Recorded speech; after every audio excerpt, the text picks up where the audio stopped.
And we're live. Hello again, and welcome to the chat that I can never remember the name of. Or deemed it the chat with no name. It seemed fitting for the gentlemen that are going to join us this evening. Two of the four, which I'm kind of disappointed in John, and Jason at least has an excuse. I'm not sure what John's excuse is, but two of at least the very important people from Nameless Performance, Stephen and Matt Turner, who Matt Turner has joined us once before. So he's like old hat at this. And he knows. See a dog nose. Hey, what? He's hold on. Timber is joined. Take a break for the dog. No, it's cool. I mean, I feel like we should at one point just do like an animal show. It's a bear. It's about as big as a bear. That's about as big as bear. All right, well, cool. Steven, you look super relaxed. I mean, I'm hoping you don't have pants on because that would really just kind of top off your overall relax appeal that you got going on. No.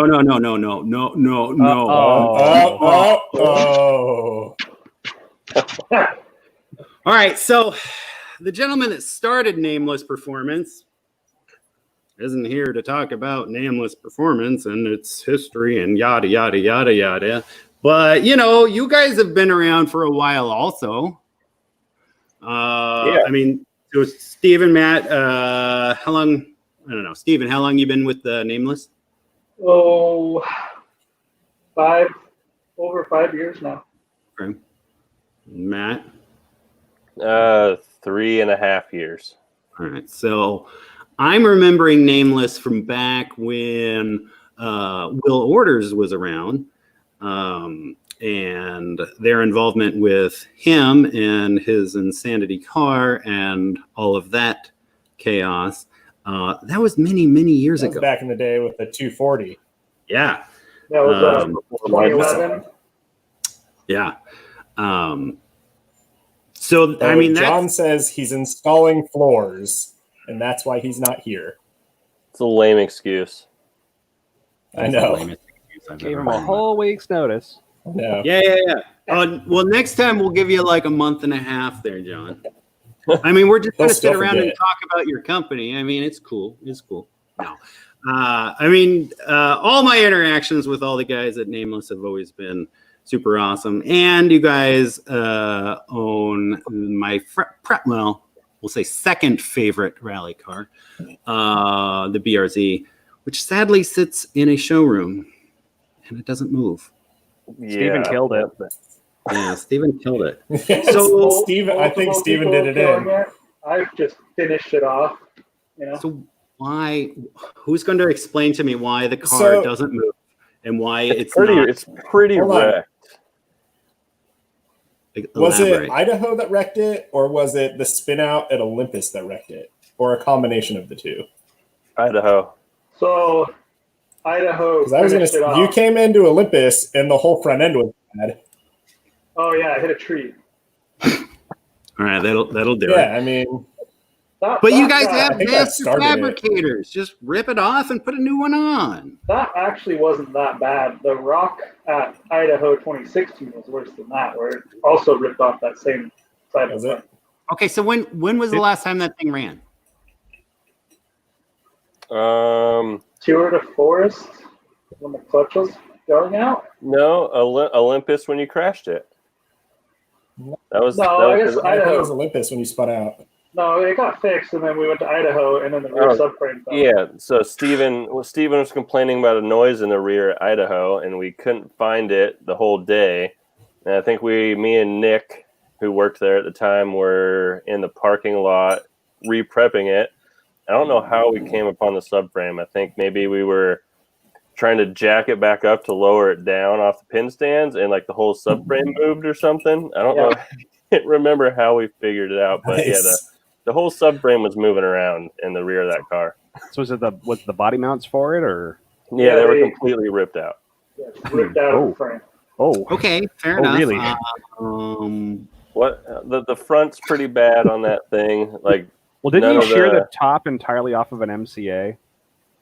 Yeah, that was the rock in Idaho. That was Yeah. Like shearing an MCA takes effort. I've seen stuff that like will hit with the old S13s that should have destroyed everything, and somehow the weakest link was not any of the suspension at that point. It tended to be like subframes were gone. Oh Yeah. my God! Look who showed up. Oh my god. That was Oh, yeah. hey. John. Gee. I mean, we were only talking about you and the things that you build, so I figure you should come talk about the things that you build. I'm overrated. And then now we can all gang up I on know. you to finish I mean, up I know 13. you man. are, but you are. I just wanted to talk about your cars. That's fine. That's fine. Those are fun. I mean, yeah, those are the fun. Let's just take the opportunity now to pressure John about the champagne monstrosity. It's silver now. Monstrosity? Oh, that's right. It did get painted, didn't it? It's got a coat of paint on it. You can get that Coors Light sponsorship. So I painted it like a year ago. And it's been ready for wiring and final assembly for over a year now. And is it still in the paint booth? It's still in the paint booth, yeah. It has doors on it now. Okay, it has doors on it. And it has a trunk and a hood and window frames and driver's side window and a steering column. So it's getting there. It's almost done. Almost done. Wasn't that what you said like 7 years ago? Yep. Yep. So when you started building it back when I think Will was that still was around. before paint, though. Correct. Well, I was going to say, let's use this opportunity to rewind back to when the first rally S13s happened at Oregon Trail. Yep. The one where we brought you guys out to enjoy a good time, and then they was it Ross's car that blew the igniter? Yeah.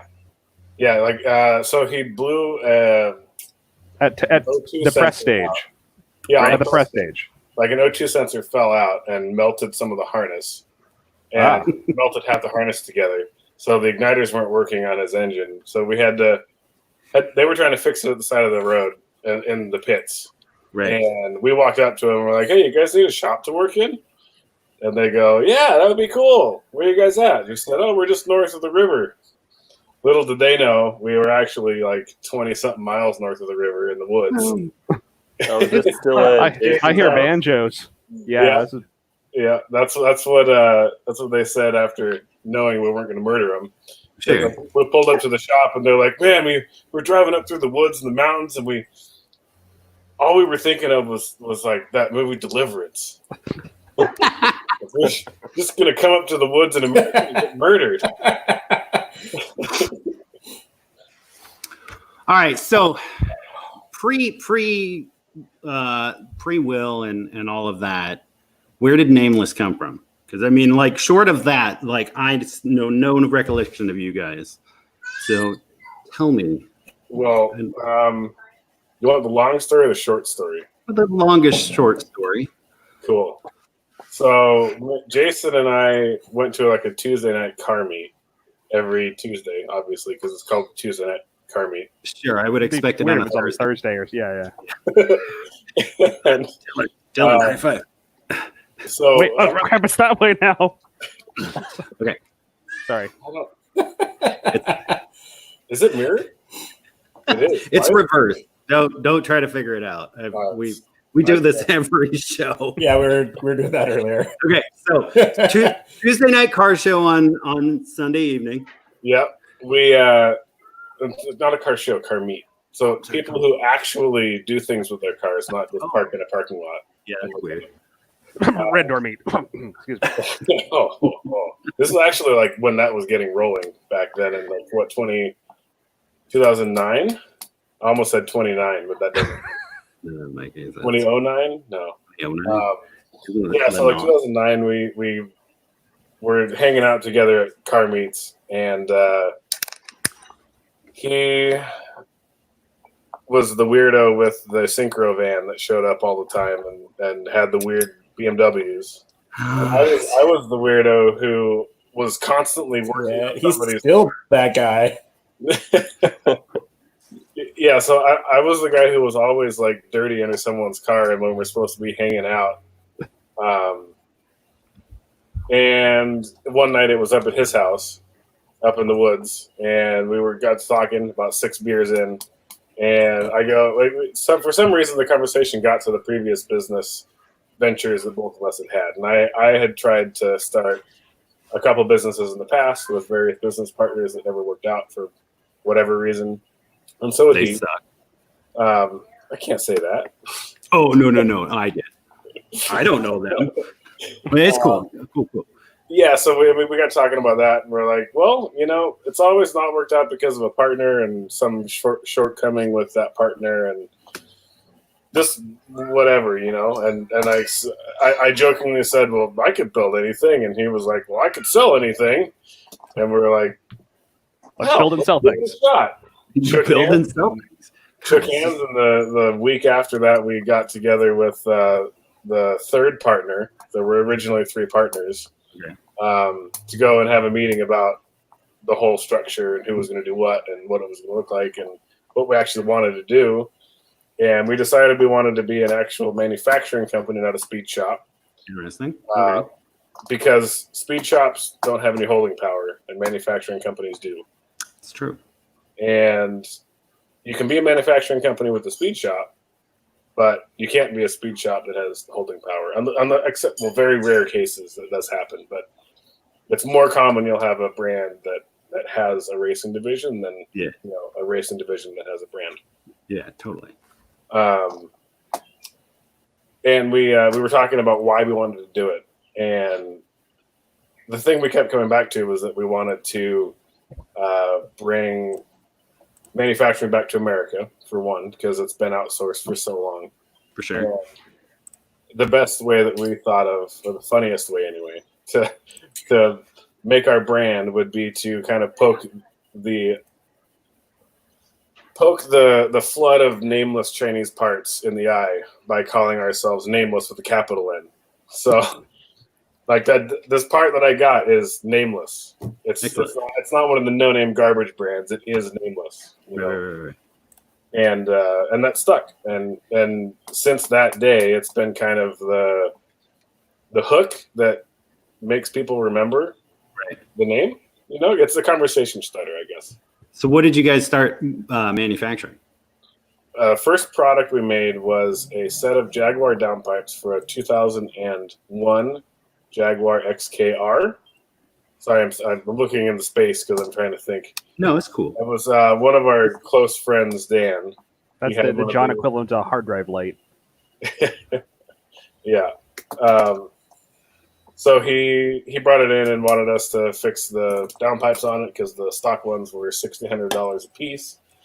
And we did it, and they worked awesome and great, and we started selling them for, I think, like $600 a set or something, which was a really good margin for us at the time, and apparently was too cheap for the market. So everybody in that market thought they were some kind of Chinese garbage that no one was buying. That was our first lesson in economics, by the way. Right. You can sell something for too cheap. Yes, you can. That is possible. Well, and then you don't sell it. Yes. Weirdly enough, if it's too cheap, no one will buy it.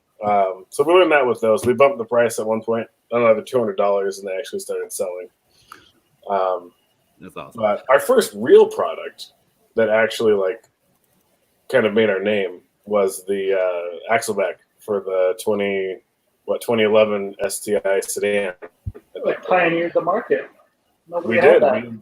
I think I might be going off script here, but I think we invented the Axleback. At least in the mass market. I still remember all the interesting revisions you guys were experimenting with too at the time. I mean, like the Star Destroyer muffler. That one we still have that upstairs. It was this giant sheet metal, big box one. It looks like a giant oblong triangle. Yeah, it's all beveled sheet metal. Yeah, it's a truncated weird triangle frustum thing. It's awesome. It's putting one together was the most mind trip thing ever. So you build a Y, and then put perf on the Y and weld the bottom of the case up to the bottom, up to the exhaust. Pack the bottom, pack the top, and then put the top of the clamshell on and weld it all together. Thing worked awesome, but it was a total pain to put together. So okay, so when was that was also the same time that you guys were playing with the Helmholtz stuff too? Because I remember your Genesis and how awesome that thing sounded. Yeah, that was the first adventure into Helmholtz on the Genesis. Yeah. So what kind of time frame was all of that?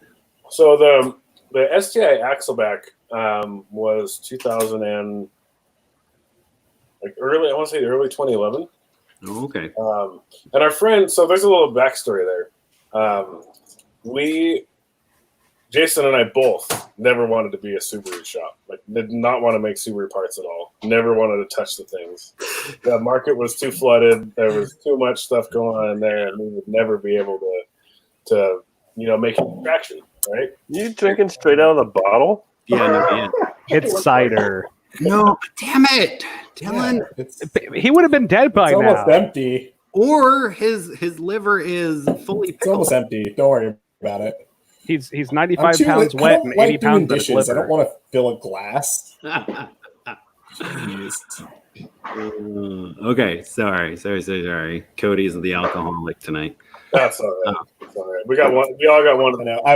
I will start drinking out of a bottle soon. Oh no, it's fine. I mean, in the past, people have lost clothing. Generally, that was Mr. Culbertson. Yeah, it's happened. So, So It's because tequila makes his clothes fall off. So you didn't want to make Subaru exhausts. So not at all, no. But one of our friends, Stan, kept bugging us, like would not stop bothering us to make some kind of a muffler delete for the Subaru, because he kept seeing everyone just taking the mufflers off or doing the washer mod or that kind of stuff. And I don't know, I think the kids today don't realize that back in the day, us old farts back in 2010 were just bolting, not us, but other people in my age. yeah, no. We're just spacing the exhaust flange with washers to make it louder. One came in the shop recently like that. Oh, God. That's the kind of competition we were facing. So in hindsight, I guess making something nice isn't really a large. So this was just to have an exhaust leak, essentially. Basically, it's like a really big exhaust leak, so it sounds not like an exhaust leak. Apparently, I've never heard one in person. I can't. It sounds good, but All right, fair enough. Yeah. So he kept begging us, and finally we were like, "Fine, whatever. Yeah, we'll make it. Stop bothering us. Drop it off, and yeah, fine, we'll make one for you." So we made one for him that was all custom and cool and looked neat and sounded awesome. And we're like, yeah, don't bother us again, whatever. Go do whatever you want with your life and your car. Have a nice time. And he apparently, he went onto the forums and posted pictures and the whole 9 yards and blah, blah, blah, and called these guys to get one. And we started getting calls about him.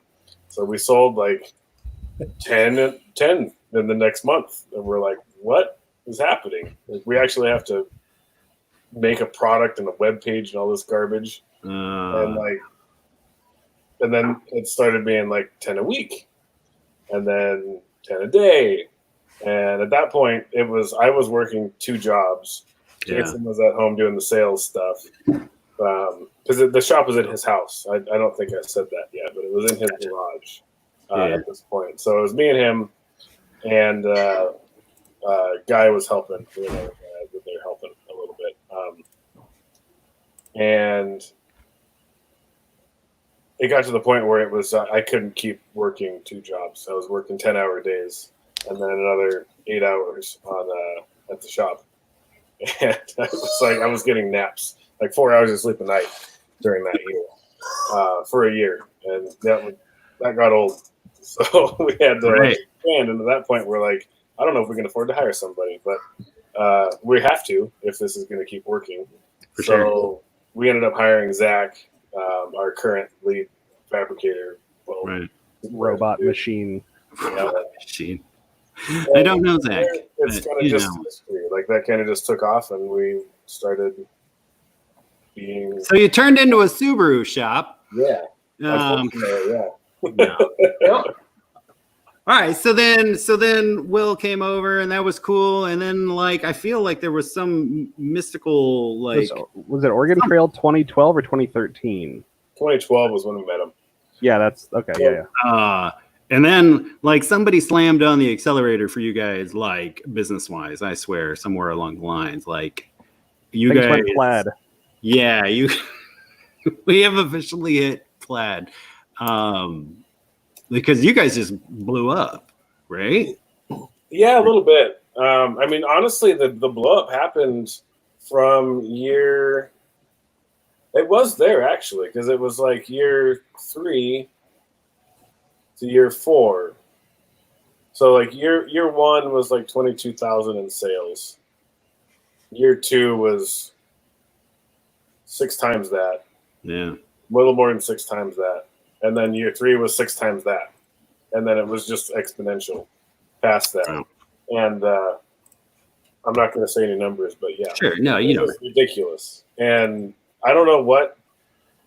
I do know what happened. Subarus happened. As much as I hate them, there's a crap load of them out there. And everybody likes to work on them. And no, nobody likes working on them. They just like buying parts for them. And then Steven goes and builds one, and Matt builds one, and like I fucking love / hate them. I mean, they are part of one. They can be okay, I suppose. I'll give them that. All right. I work there, and it's so hard to believe that you can sell that many axlebacks and stuff. You know, there's just so many Subarus out there. It's unreal. Yeah, you're like, okay, eventually we are going to run out of Subarus to put parts on. Yeah, you would think that. That's what I keep in the back of my head every day. I'm like, no, is this the day? Are we going to put one on the last Subaru ever? But right. That's nope. And then they come out with a new one, and you come up with a whole new line. And well, yeah. Weirdly enough, like right now, NA stuff is doing better than turbo stuff. I would never have called that. But it's happening. If you can make an NA not sound like ass. Oh, I mean crap. Sorry. Hey. Then hi. Hi. Hi. Hi, Gracie. Hi. Oh man, she looks just like Katie. It's out of control. All right. Hey, Casey, go over to mommy, please. I didn't even remember what I was doing. I got lost with kids. Yeah. Anyways, Subaru parts, exhaust, things like that, and then this BRT thing happened. Somebody's like, "Hey, you know what we should do? We should take this wonderful new car. We should buy a dealership, and we should weaponize it. And we should freaking weaponize it." No, before that happened, what happened was we met this gigantic Australian. Yeah, literally gigantic. I mean, like it's rectangular shaped. Yeah, literally giant. He's like a 7 foot tall refrigerator with a head. Yep. I don't know how he fit in that car. I don't either. I have no idea. I didn't fit in that car very well. My head was on the roll cage, and he's like 7 feet taller than me. Hey, man, that's just the life you have to live in certain vehicles. Your head is hitting things. When we were building it, we had to do the inverted V roof bars, right? Because when he'd get in, he'd like origami in somehow, and then like scrunch down into the seat, and then go dunk and wedge his head into the cavity between the roll bar. And that was his driving position. That was his arm device. And the seat was already on the floor. You couldn't go anywhere. Did you guys have to drop the floor? We hammered the floor down to actually get it kind of reasonable, so he wasn't like compressing his neck when he was sitting in it normally. But yeah, so we met them in 2012. Decided to sponsor their last run in that car in the S13s because they were doing so well. They actually had a chance to like win the championship after only running 5 events. And so we actually sponsored them. That was our first sponsorship. Music room. She's full on music right now. I remember flying a bunch of parts to Detroit as my checked baggage. Yes. I remember checking your bag when I worked at the airport. What? When you drug it over to the oversize. I think this was kind of pre me really actually knowing Dylan. Like probably. I was like, this is car parts. This is going somewhere. And then I see it on Facebook. This is packaged very strangely. What do you it was a lot of zip ties and duct tape and packing blankets. And I remember when we dropped them off to be inspected, they're like, well, we have to take this apart. We're like, oh God. Use a lot of tape putting it back together. A lot of tape. Please no. What was it? So we There were like stacks of yeah, skid what plates, yeah, with stacks of skid plates, and then there's a box control. Yeah, those crazy chromoly heat treated control arms you guys made. God, why does this computer keep going into standby? Hold on. Because you got to wiggle the mouse. I mean, it's always wiggling the mouse. Jiggle the handle. Distracted. I'm easily distracted. Yeah, that's cool. So when we met him in 2012, we actually met them at obviously PIR, and then out in Duffer when we were at service in Hood River, right? Yeah, Yes. at the train yard or whatever. Mhm. That was the old aluminum Yeah, plant. at that point. Yeah, okay. So we had a booth there, and we were kind of out there showing off parts, and we were kind of keeping an eye on them because they were across the parking lot, and we hear this horrendous noise after one of the stages, just like metal grinding on metal, and then we see these lights, and there's a sheriff leading 2 rally cars in, and one tailing them, and Ross comes driving into service with his front skid plate dragging on the ground.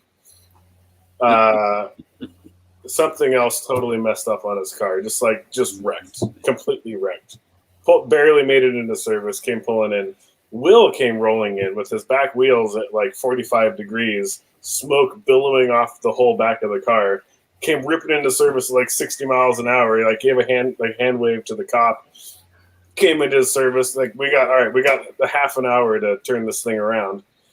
So I jumped in there so Hayden was their main service guy, and him and I kind of hit it off right away. We're kind of the same person, just from half a world away. It's uncanny. I ran over there and was like, Hayden, you need a hand? And he handed me a 14, and he goes, axles. Grabbed the wrench, jumped under the car, and I swapped the axles out. He did the upper control arms and both rear coilovers in 20-something minutes. And then we went to work on Ross's car. All of the bolts for the skid plate had sheared off except for the front right corner. So we had to get those out, chase the threads, put new bolts in, get the skid plate back on. There was something wrong with the steering as well, but we kind of just rally fixed that and sent it back out. That was our first real kind of racing experience with them, and that team was very well put together. They didn't have a lot of resources, but they were rock solid. Like 2 excellent drivers, excellent service crew. Overall, a totally awesome package, and that kind of got us hooked on racing. Really, we were into rally before that, but we hadn't really seen the extent of what you can do. Oh yeah. On a shoestring budget, I guess. Even though they didn't really have a shoestring budget, but they had they came in and with rear-wheel drive cars and turned 2-wheel drive on its head that year. Oh my god, it was my favorite. Seeing 2-wheel drive cars on the podium, like the overall podium. Oh yeah. Yeah, that was amazing to see. Like, just to see that that's possible kind of lit a fire under me and Jason to kind of see what else is possible and extend that into the modern age, I guess. Here, I'm going to share. Let's see. Keep talking. My favorite picture of Will. This is out at the Ridge. Yeah. Oh yeah. The shaved tires. The shaved rally tire. Those are We're still down to, I believe, the 16th of an inch. That's 3 required. millimeters. 3 millimeters specifically. 3 millimeters is the rule. It's still a rally tire, and it's got 3 millimeters of tread. Correct. Oh God, and he was so fast up at the Ridge. So that for that specific stage, we took it down to English Racing and had a special tune put on it. Right. So it was making. It was like 200 in first, 250 in second, 300 in third, or 350 in third, 400 in fourth, and like 4 something in fifth, and then 485 in sixth. I just remember a wheel spin through every single gear off the start line. It was a calculated amount of wheel spin. That was the best part. It was amazing. There was so much tuning and science that went into that one stage. And that kind of I guess that theme continued through the whole racing adventure that we went on past that. But yeah, that was by gear. Yeah, boost by gear, traction control, the whole 9 yards. It was awesome. And that coupled with that driver, like Will, and that sequential, and that whole package was just magic. It was awesome.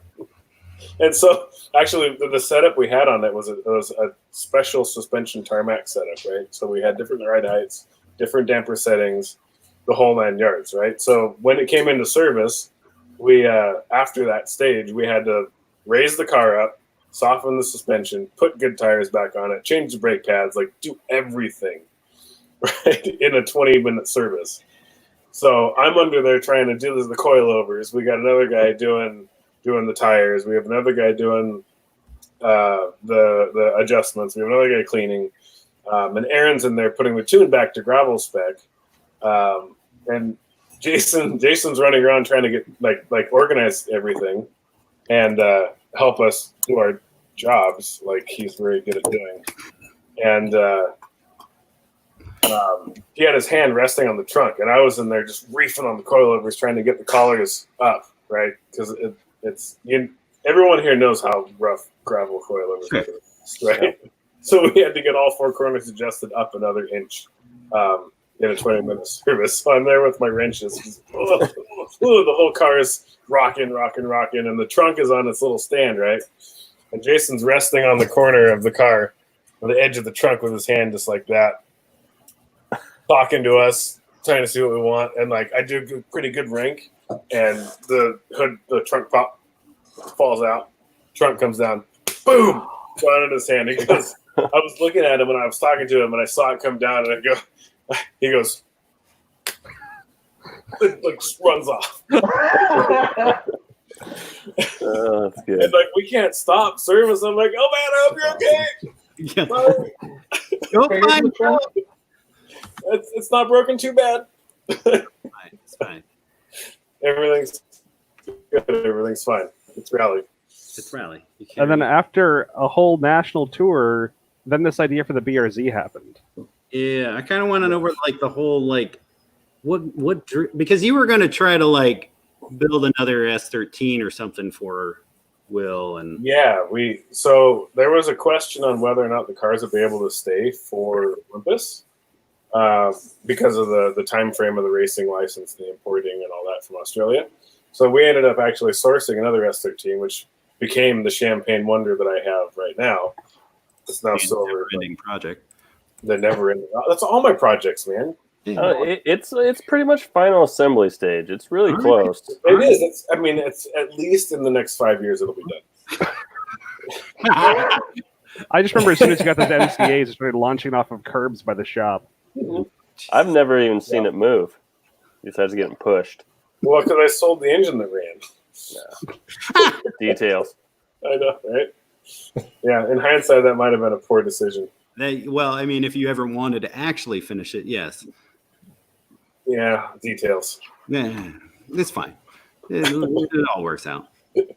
So the BRZ, we actually had that car. We bought that new for development because we wanted to be first to market with BRZ parts. Gotcha. And we did that. And we got all the development done on that car, and like we didn't really have anything else to do with it at that point. And it was kind of just sitting. Jason was driving it. I was driving it. It was kind of the car that we had to do stuff with, you know? Shop car. Yeah, shop car. And we were talking to Will and Hayden at the casino one night about how cool it would be to do a BRZ gravel rally car and rear-wheel drive and blah, blah, blah, blah, blah. So we did. Because we had one laying around, and we're like, cool. I mean, it's served its purpose in R&D. We don't need it anymore for standard R&D work, so why not make something fantastic and way over the top, completely out of the realm of normal anything, and kind of showcase what we can do with an unlimited budget, meaning like less than $1 million and more than $10. Sure. That seems a lot of ingenuity and a really, really, really good driver and crew. And we ended up sourcing the models for the car from Toyota. So we have those stashed away somewhere. Mm-hmm. And I designed the suspension, redid the whole geometry. Oh, that's right.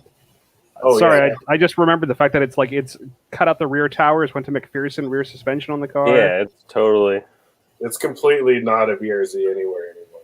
Well, that's not actually true. So the rear suspension is the front suspension moved to the rear with 7 degrees more caster added to it, and a semi-trailing link geometry on a custom chromoly subframe with McPherson struts. Mic drop, walkout. Run. What does it run? 08 up, front hubs in the rear. Yeah, it runs 08 up, front hubs, all Knuckles. Yeah, knuckles. So the knuckles. So the reason with the 08 knuckles is they have more Ackerman. That one. Sorry, they have less pivot from the center line than any other Subaru knuckle. So we can get more angle out of a short throw rack than we can with any other Subaru knuckle. Yeah, that's an old pick. That had the quick change in it. That was at the Portland car show. So that was after we went to New England. The little red hose. If you can go back to that picture, maybe I'll point out a special nameless touch that got us through a rally. Maybe if I can figure out how I did it. There we go. So that red hose that loops up around the reverse light there, that was an extra fluid reservoir for that differential. Oh. Because the seals on that thing, so like the tolerances on that differential, I won't name names, but that thing is hot garbage. It was marketed to us as capable of holding 350 foot-pounds of torque. Sure. And we broke one, and then they said, "Well, are you jumping it?" And I'm like, "Yeah, it's a rally car. I told you it was a rally car. It jumps pretty much for a living all day, every stage." And oh yeah, there's a problem. Yeah, no, they can't take shock loads like that. Oh, we can't do that part. Are you effing kidding me? I told you what it was doing. Why would you sell this to me? Anyway, it was cool. It sounded awesome. Yeah. Was that when the R200 rear diff went in at that point? That was We actually went back to the factory diff. Okay. Yeah, so it's an R18, R160. It's Lexus diff, whatever that one is. It's the little dinky one, though. The little dinky one, yeah, but it's gravel. And actually, on that diff, we actually took out 2 of the clutch plates because the breakaway you want on gravel, this is maybe giving away secrets that aren't secrets anymore, but on gravel, you want about 25 pounds of breakaway force on the diff, neutral. So we actually took out a set of clutch plates to reduce the preload on it so you wouldn't have that kind of chatter in parking lots and on gravel. And on slow speed corners, that really, really helps. And in neutral, it makes it like a 1.75 way, I guess, in a way, where you don't have the back end getting all twitchy on you in corners. Where was I at? Oh, on the suspension. There was one last thing I wanted to mention on that suspension. The reason we went for that crazy weird design was we wanted as much travel with 0 toe change as possible, front and rear. And we got 9.5 inches of travel. Oh, do it! Solid move. Good man. Cody's going to be on the floor here shortly. I'm out of other stuff. Oh, wow. I'm good. So we got 9.5 inches of travel measured at the hub with 0 toe change front and rear through the whole travel. Wow. Part of that That's was awesome. accomplished with steering rack out of a Lincoln Town car. Part of that was with amazing design work on my part. Right. I mean, that's the first time you'll ever hear me say that. But Yeah. You don't have to toot your own horn. We'll all toot it for you. Yeah. We're solid to say that you know what the hell you're doing with a welder. Know a thing or two about a thing or three. with the welder, yeah. A lot of other things I just pretend really well. Really, you just fake it till you make it. And like, if it works, then it works. If it doesn't, then you do something different. Then you do something different. You say, yeah, of course it didn't work. Of course. Why? That's stupid. Why would that work? Yeah. All right, so you built a BRZ. Will went and flogged it for a while. Will went home. It got passed around Mr. Duplessis. Yep, Duplessis. So we actually, Will drove it for a bit. We did some revisions based on what he told us. He kind of was an advisor for helping to make the revisions. So revision 2.5, I guess, is what Chris got. So when we debuted it at the Nameless rally, that was the rally that we had saved, whatever. Yeah, That's a complicated story. That's my first rally. Yeah, it was Steven's first rally. I think that was my first volunteering. So thanks, John. So yeah, we were at that rally, and like this thing was not a finished race car. We built it in like 6 weeks. I still remember, was it duct tape or zip ties? I remember you like strapped the pedal for the TIG torch to your foot, and we're like putting it on the ceiling of the car while you're welding into the dash. Oh yeah. Yeah, we had building the cage and that we TIG welded the whole cage because we're idiots. Don't ever do that. By the way. No, why? I mean, cool. Because I wanted to save the weight of the rod. Jesus Christ! terrible. Find a skinny co-driver. The co-driver was as light as she could get. She All was right, fair light. enough. And we had to make up for Will. He's a giant. He is a refrigerator. No amount of not eating cheeseburgers is going to make him less of a colossus. So we had, when we were building the cage, we got it all tacked in. Tightest cage you'll probably not ever see, but pretty darn close. Frenched in all over the place. Frenched in everywhere we were allowed to. The tubing is larger than it should have been, but that was because the car is going to go ridiculously fast with a ridiculous Australian at the wheel, and we wanted to cut down trees and not kill anybody. Sure, that seems smart. Yeah, so I support that. we had 3 people in the car with TIG torches and pedals welding the cage out at the same time in a BRZ. Remember, so we had like one guy laying on the back in the trunk area with his legs in the driver area with the pedal. One guy in each passenger and in the passenger and driver's seat welding whatever they're welding, and then we'd like coordinate and like, oh, rotate, and like one person would pivot around here, one person's head would go next to the other person's leg, and so yeah, that was I just remember walking into the shop and seeing like legs out windows, and at one point we had someone holding the pedal for the guy in the car whose legs were hanging out the door, so they could actuate the pedal with their foot while they were welding inside the car. Skill. Yeah, that was exciting. Don't ever build a race car in 6 weeks on that level if you can. No, I recommend against that. I mean, I generally take a good solid decade or so in between. So See, that's where I've gotten to in my fall. So I would rather just take way too long. well, no. You don't have any excuses because you have the ability of doing the things. I lacked everything. Well, Hold on. He also owns 2 rally cars. yeah, that's That are like And they're So both what broken. first is you own They're 2 not of them. running. Well, one kind of runs, doesn't I it? know. Doesn't the Panda run? we just need to do a rally build party. we Yeah. do. We do. Yeah. We've talked about doing a rally build party of just like traveling to people and like kicking them in the arses and That would be a fantastic video series. I mean, the Panda's closer than the S13. write this down. So if we had one actual solid day of work, the Panda would be done, and the S13 would be like have an engine in it. Yeah. Really, that's it? Yeah, it's that's why it's a running joke. It's like if I actually took the time to put them together, the Panda would be running tomorrow. And All right, see, like you're only like 20 minutes from my house. I like working on other people's cars. The wiring harness. I in the will Panda's show down. up and just don't kick me out of the garage, and I will work on your shit. You're fine. Let's do it. I'll end up working too because I hate watching people work when I'm not working. And I'm a sick son of a bitch that actually enjoys wiring. Ugh. I love wiring.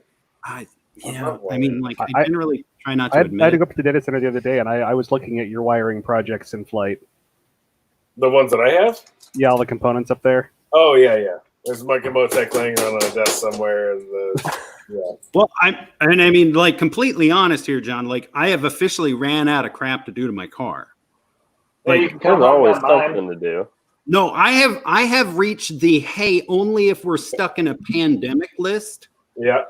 And I'm done with that list. if I wanted to do other things, I need to figure out Drive how to up north. Yeah.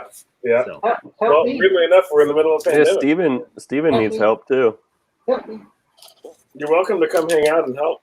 We have a Yeah, giant shop. We can socially distance and work on race cars responsibly. I work on race cars.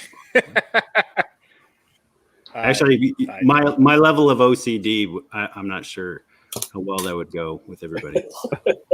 You'd fit right in. If you're working on the Panda, you gotta just stop that. It's the Panda, get it together, and it goes. Oh yeah, The Panda just yeah.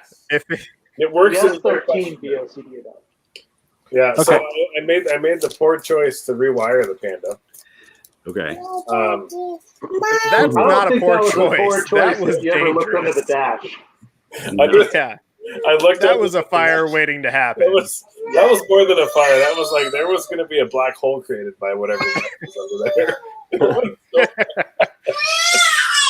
Because wasn't the Panda the one that Charles Buren ran at Mount Hood, and then it just died mid-stage for some random electrical thing? Yeah, I figured out what that was. Oh, okay. The fuel pump connector looked like it was plugged in, but wasn't. And it's really easy to accidentally like make it do that. So Sure. you'd be intermittently like, oh yeah, it's running great. What? Did I just go over a bump? Yeah, I went over 1,000 of them. Well, that one made it pop out. Crap. Whoops. Oh, yeah. So I don't know. about the We same- went over a pretty big bump and never had that issue. We never did because I zip tied that connector together. Yeah, see, he fixed Oh, so we're good then. We went over a pretty darn big bump, Cody. We pretty much went over a mountain, actually. That A good portion of a mountain. that note this past year, I made sure that Don Burris called that note as not a right five. Not a And I right- was like, okay, I know where I am. That's awesome. okay, so I about was like, about- all right, I should slow down here. Uh-huh. And I don't. About- So about- if you watch the in car of that, it's really hard to hear. But I say that's not a right five. Like coming into the corner downshift, and we're both just like looking at the mountain. We're just like, oh shit. Check. I was just staring at the photographer at the exit of the next corner, just going, oh my God, somebody's going to get this on film and it's going to be epic. please. And it was. Was that like Chris Daly out there? Literally, that's every. No, it was. I can't remember who it was, The big. but there's pictures of it. There's very. Gregor. Yeah, Yeah. Gregor. Oh yeah. Gregor. Gregor. Helen, right? yeah, Hegeland. Yeah. Okay, so 2013 was the Nameless rally, Yep. That and that thing- was So we debuted the car at that rally, and it was not ready. It was a piece of garbage. The fans melted on the radiator. There was like that much room between a Radiator was- plasma hot turbo It and had a turbo blanket on it, guys. It's fine. Let's catch on fire. We know this. Yes, they do. We know it now. You gotta kind of cook Past those us things in. didn't know what present us knows, and that those turbo blankets are hot garbage and catch on fire and don't do anything. Even good ones, even very, very expensive ones, catch on fire. So the fans melted. The control arm broke because of a design oversight on our part. What else happened? Launch control wasn't working for the filming of Top Gear, which was very embarrassing. That's right. That was a Top Gear thing, too. Yeah, Top Gear USA was there filming a thing too. So they actually made it look pretty good on camera. But if you watch the footage, you can see it not squat at all when it launches because we hadn't really had much time to really play with the suspension design and like actually see what it liked and what it wanted. So it was basically on like rock hard no squat setting for filming. Sure. It's like, like a flat line just moved, right? So we spent that night after filming tuning the suspension a bunch, and we actually got it to squat pretty good. What we found out through that rally is that the differential that was on there was way too big, and the skid plate was basically like an anchor.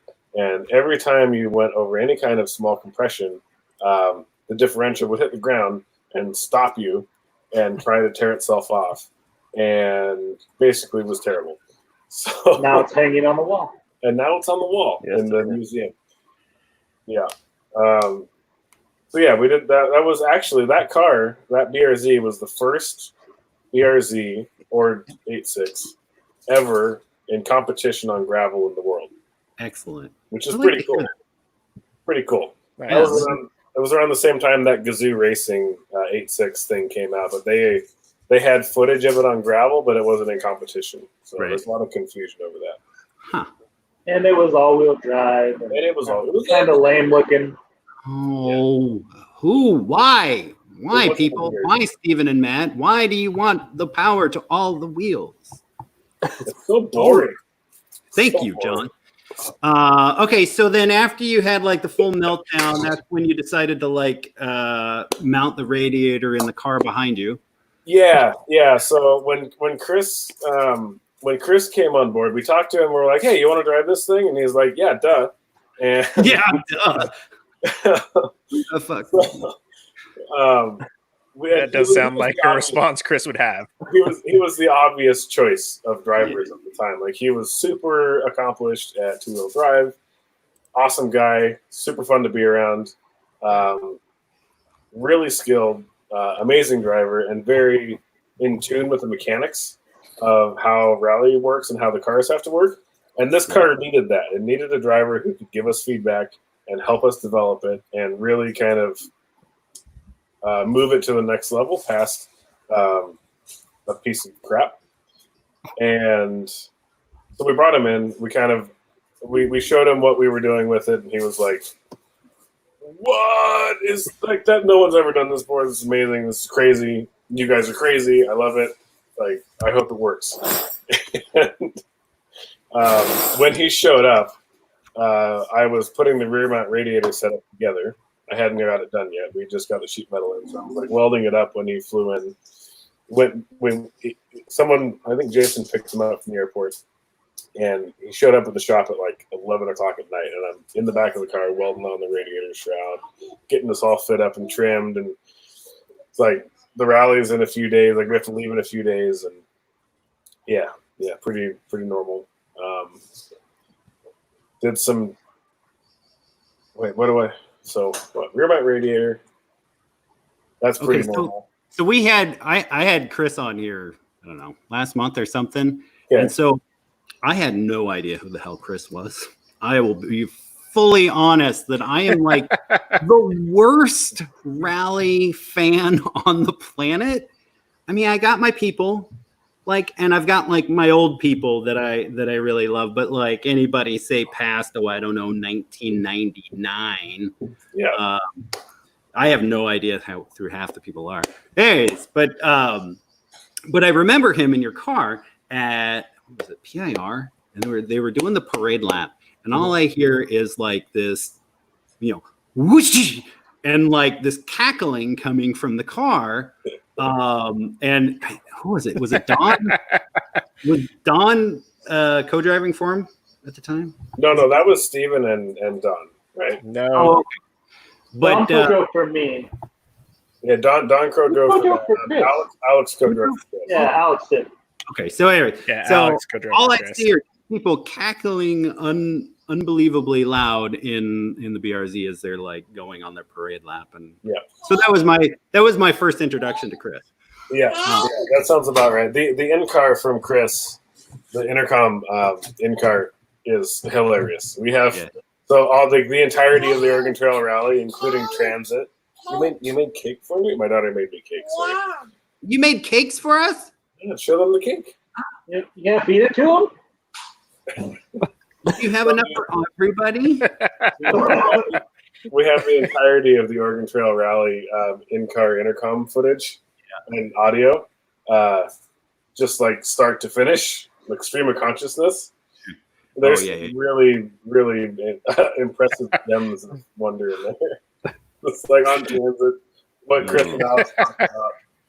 We'll forever be locked up in an SD card, and it's amazing. I feel that needs to be shared in some sense somewhere. I need to see this. Yeah, bloopers reel. Well, so okay.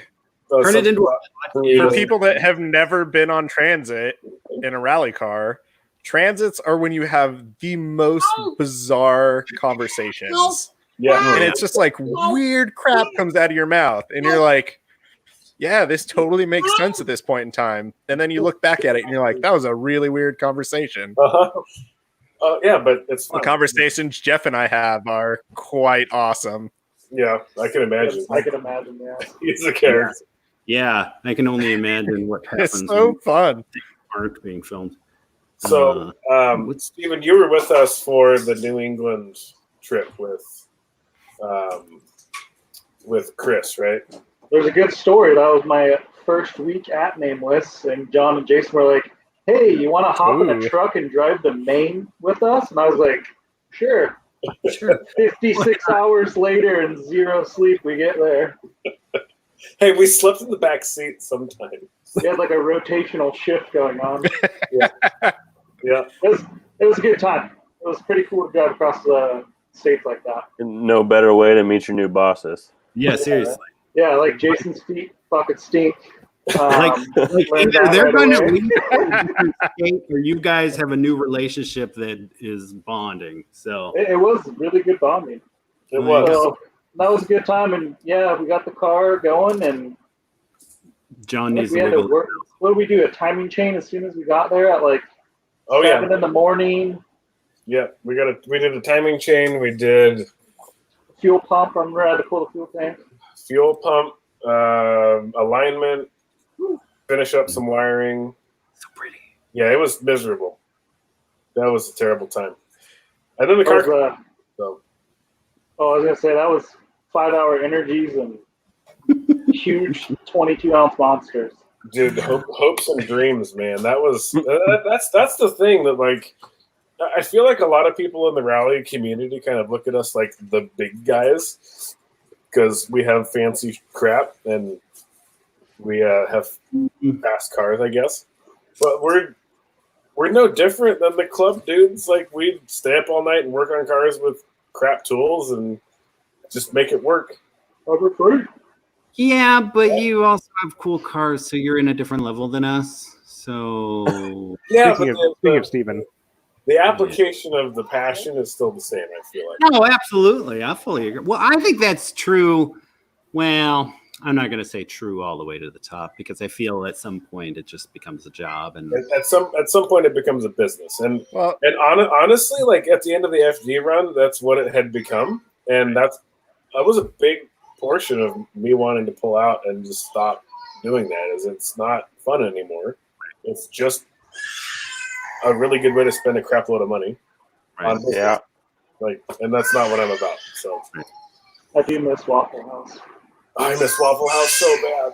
So I guess it's another good thing to talk about is your guys' tie into Formula Drift as well. Well, we need to talk about Steven's time in the car first. That's true. That is true. Yeah, I showed a photo of that. whoever wants to talk about drift, I'll go ahead and mute you guys. Drifting is cool. I don't think I could ever do it, so good job, you guys. Well, Or so- everybody says that they could probably do it. I don't know. yeah. Okay, so coming from somebody who's seen top level guys, pretty decent driver, I built a really nice car. It is way harder than it looks. It is Oh, The pro guys make it look so easy. I thought I was gonna go in there and be like piece of cake, and I was like, holy shit! Like, okay, this is hard. yeah. I mean, like in rally, I just chuck it through a corner and hope for the best. And I mean, It's the same concept. yeah, I know, but Except usually there's like a wall that you. sure, Or, yeah. I remember there's trees in Rally. Well, trees move. Trees move. What's going on? All right, so Steven somehow bribed you to let him drive the car. No, he didn't bribe us at all. Wow, really? Like you willingly gave him that? Yeah. Wait, how did that work out? got a few more minutes, okay? Huh. We got a few more minutes. Does your daughter want to have a live chat with my daughter? They sound about the same. Like It's like it's what 7:30 at night. It's pretty much bedtime. yeah, for sure. And this is what toddlers sound like at bedtime. I'll be right back. No worries. What are you doing? We'll talk to Steven about boring things like drifting. All right. Well, Okay, Steven. All right, Steven. How the heck did you end up in that car? What? I don't want to know what kind of favors, but if you could allude to them, I'm okay with that. Like I've got a pair of knee pads somewhere, and Did you need full detail or? Did you use hand lotion or did you need chapstick? Let's keep it PG-ish. I don't know, Jason. We were at a rally, and Jason jokingly said, like, "Hey, we should put Steven in there." And him and John were like, "Yeah, why not?" That's usually how that works. Well, this is after you've been doing pretty good in an open light car, right? You were housing everyone in open light. Well, there's that, I guess. So when I was driving my open light car, I was doing pretty good, and that's how I met Jason. And Jason came up to me and was like, "Dude, oh my God, blah blah blah blah, like you're so good." And I was like, "Cool, like I don't know who Nameless is, but like you're a shop, and and you're talking to me, like this is fucking awesome." And then I started working there because he stole me away from Primitive. He poached me. Blake is still a little bummed about that. Mm-hmm. Oh, I know. So yeah, he poached me from Primitive, and then I worked there, and then we went to the rally at New England Forest Rally. That's when they were joking around about it, and I started driving it. And there was an O-ring fail on the injector at New England Forest Rally. There was a fire. It took out. Not the car didn't get destroyed, but it was pretty bad. So it got destroyed. It got kind of destroyed, and it was your open light car? No, this is the BRZ. Oh, okay. And then that was like Chris's last round in there, and then I had Matt come up and help me a bunch of times too. Rebuild it, and we took it down to a bare frame, got it sandblasted and powder coated, and rebuilt it, and then did a whole bunch of more suspension changes, and that's kind of how I drove that car. That's when the HGK stuff went on, right? Because it wasn't before that. It wasn't wide body. Yeah, we got the whole wide body thing on there, and then we did some front suspension changes, and we did different turbo because I got hooked up with the Steam Speed guys. And the Borg Warners kept melting down. Yeah, the ship cut they had I forget what material it was. That's Inconel. Yeah, Inconel. Turbine wheels, and they would just like turn into dust from the ship cut. It was so weird. And then to replace that, you'd have to buy a whole new turbo. So I know John was like, "We're not doing that. Like, that doesn't make any sense." And then the Steam Speed turbos came in, and we ran the same turbo for 2 years, and it was totally fine. I'm actually going to run those same turbos on my new car, which I'm pretty stoked about. But and then we did boost by gear in it, and kind of finished the car, and it was pretty good. It was stupid fast, tried to kill you every corner. You had to drive it fully pissed off for it to work. And that's it. Like that's the biggest story you've got. Like you literally drove the car that is like the dream of everyone in rally. And you're just like, I drove the car. Second, Cody Crane is my number one. I don't care about your opinion, Matt. My favorite car. Well, okay, hold on. Well, and you convinced Don Burris to get in a Subaru. Yeah. Oh, so but it's Don two-wheel drive. Burris is like anti-Subaru, unless it's like crazy insane. So I had a long-time co-driver in my open light car, and he got busy with work and couldn't do it anymore. And I asked Blake, I was like, "Who should I get to co-drive?" And he's like, "That car like hit up this guy named Don." And I was like, "Okay." Never met him, never talked to him, didn't know what he looked like, didn't know his past, and I just messaged him on Facebook and was like, "Hey, I'm going to be driving this thing. You want to co-drive?" And he was like, "Yeah." And then we met, and I was like, "Oh, this guy's cool shit." Like, and he was one of the best co-drivers I've ever had because he took it very serious and I really liked that. It wasn't as soon as we got into the car, it was our job, you know. The fun, we still had fun, but like I don't know, ass grabbing went out the window, and it was like, all right, let's go. So that was pretty cool. So, how many times did you get the math teacher voice? Oh yeah, I fear that voice. A few times. Every time. Because I think you were the one that told me about the math teacher voice, and then I got the math teacher voice, and I was got like, the math teacher "Oh voice. shit, Don's serious right now." I always like when I get service to just walk off and go talk to people because that's what I like to do. And I remember one That's time what a lot I of was service guys appreciate. I was blabbing away to something, and he just looked at me, eye contact, and yelled at me, "Get in the car, we gotta go." And I was like, "Oh shit, okay." And that was the math teacher voice, and I thought it was the best. And apparently, he passed it on to you guys, and that's awesome.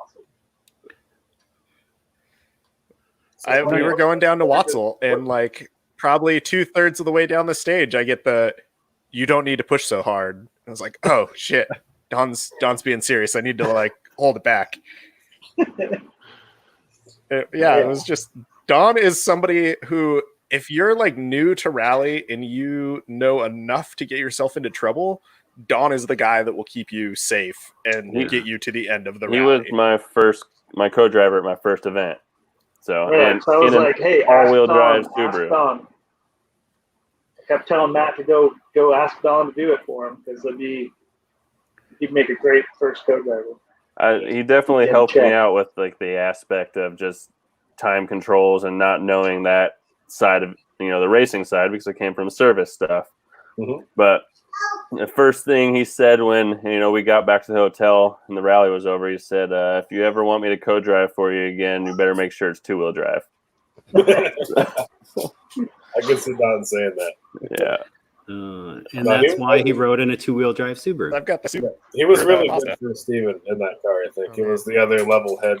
Steven was kind of hot in that car, and Don kind of kept him under control to an extent. Exactly. That's perfect. Yeah, because Don is the most relaxed person in the world. Mm-hmm. It actually is semi-concerning sometimes. Like, I don't think I've ever seen him riled up. No, I don't think I've ever seen him angry, no. No. But no, what I really miss is Don and his brother.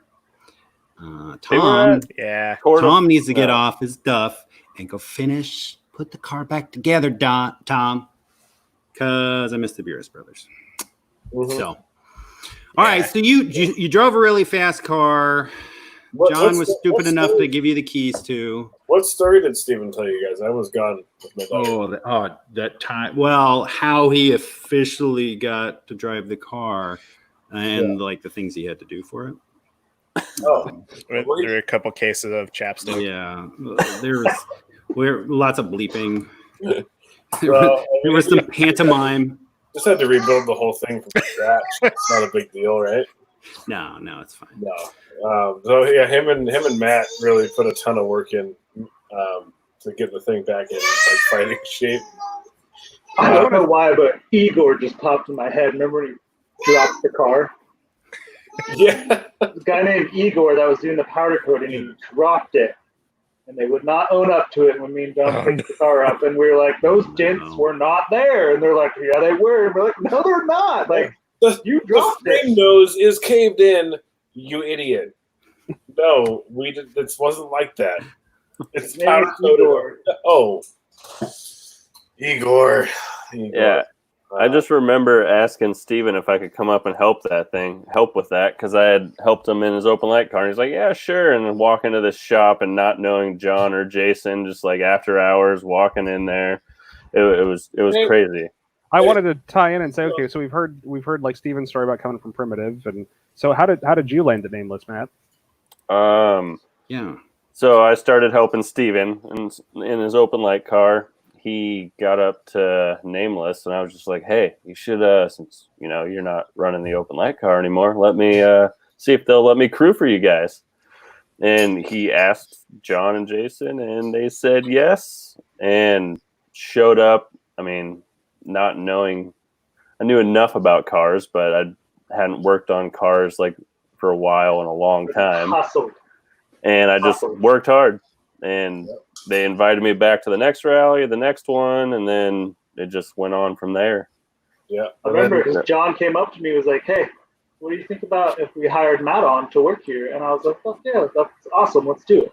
Oh, what was And that? then- So I think I had texted John because I was trying to figure out what schedule you guys were going to run in 2017 so I could take time off for work. And I just get a text like the next day, hey, how about you just want to come up here and work full time? And I was like, yes. Yeah. So and I went straight into being Then you just got drift stuff thrown in again. the deep end straight like, oh, hey, you're just going to work for Chris Forsberg. Like, here's his car. Just gonna be the lead tech. Run Chris's car for us. Yeah, cool. Yeah. So yeah, I got chucked into it pretty good, but that's where I always have come back to hard work pays off. So yeah, absolutely, and Matt was a really, really good example of that paying off in spades. Like, I would not have known that you didn't work on cars a lot before you started working on the rally car with us because of the level of work and commitment that you put in when you were with us. I mean, I had worked on cars, but because I went to school for it, but then stopped doing it once the shop I worked at had shut down, and just kind of got out of it and did stuff on the side here and there. So, but I mean, I wasn't like a full blown race car. Yeah, no. How many people that went to school for cars with you were working on a national champions drift car? Not very many. Probably like 0, maybe 0.5. So, what a life we live, right? Right. And I still get to do it, even though we don't do it through the shop anymore. It's I've been able to keep doing it, which is cool. So now if you guys could just build another rally car and we can start doing that would again. be cool if John could just finish a rally car. Well, Okay, so everybody Steven. has cars now. Yeah, that's right. So, I guess Steven, I'm gonna give you like 5 minutes to tell me your drift life. And then like that's it. Because I mean I only have so much for drift. No, I'm joking. Tell me. So how did you go to the drifty stuff? John and Nameless took on Ryan Chert in drifting, and then I worked with them. And I was like, man, this looks pretty fun. Like, I can drive. Like, I've drifted before. I had a 240 with like a motor swap and all that back in like 2006, so I wasn't unfamiliar with it. Sure. But I was like, maybe I should compete at this level. Like, that'd be cool. And then I built my black car, and then so you just build a full blown. So the black car was your first car, essentially. I mean, your first competition car. Wow! Yeah. All right, go big or go home. I mean, good job. What is it? What class is it? Pro-Am? For perspective, that's not going big for what he was used to being around. Yeah, John, I'm a poor son of a bitch, so we're all poor. He was Ryan's crew chief when he built that at that point, basically. So, like, and I built that car to the Pro 2 rulebook because I assumed I would do Pro-Am, move up to Pro 2, then to the top of the Pro 2 rulebook. Gotcha. And then so it's Pro-Am, Pro 2, and then Pro is the level. Okay. So yeah, and then I did Pro-Am in it, and I did pretty good. I got like 7th out of 43 people or something like that. Nice. And I missed a round because I hit a wall in practice and totaled the car. So that was cool. Sure. I don't know. Drifting's it's a lot different than rally. You still have somebody in your ear because you got somebody sitting up in the grandstands telling you, that you suck and you need to get closer to your outer zones and everything like that. But then you also gotta be a foot, off of somebody doing the same thing, and that is like a huge mental thing more than anything. I bet. Because I mean, like, so I've had people ask me to do other forms of racing, and I've always I hate the idea of somebody else being the person that holds me back. If that makes sense. Yeah.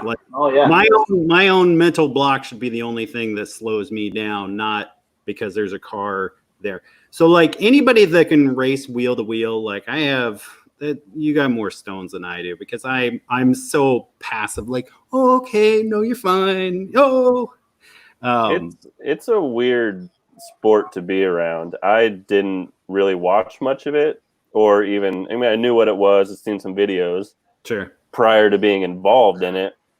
But it is like once you're involved in it, it is unreal what those cars can do, and the setups that you do, the alignments.